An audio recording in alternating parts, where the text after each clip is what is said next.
and not to deal so much with the messy, nitty-gritty reality of everyday life, Yeah. which is a lot more full of stumbles and blockages. Yeah, and just traffic and responsibility. Yeah, and the laundry, complications, totally bureaucry, nonsense, all that phone stuff. calls. You know? Yeah, totally. But I get it, and that's a gift that you have. Well, first of all, I was one of those dads.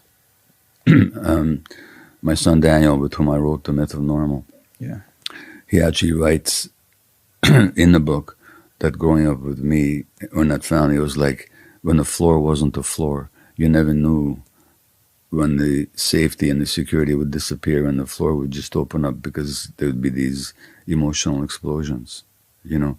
I have had the experience of going into a rage, watching myself going into a rage, knowing that it wasn't right, and I had no power not to go into it at the same time.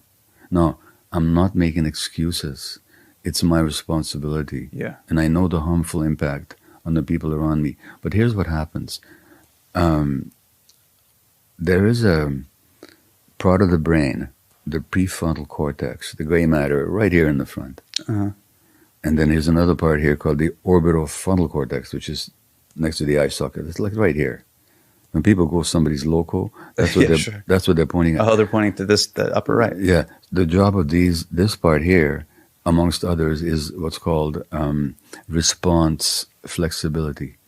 That when something happens, I have the flexibility. So if my wife doesn't show up at the airport to pick me up, I could respond with rage and disappointment and a sense of abandonment, or I could say, "Oh, that's disappointing. Too bad. I'll take a taxi home."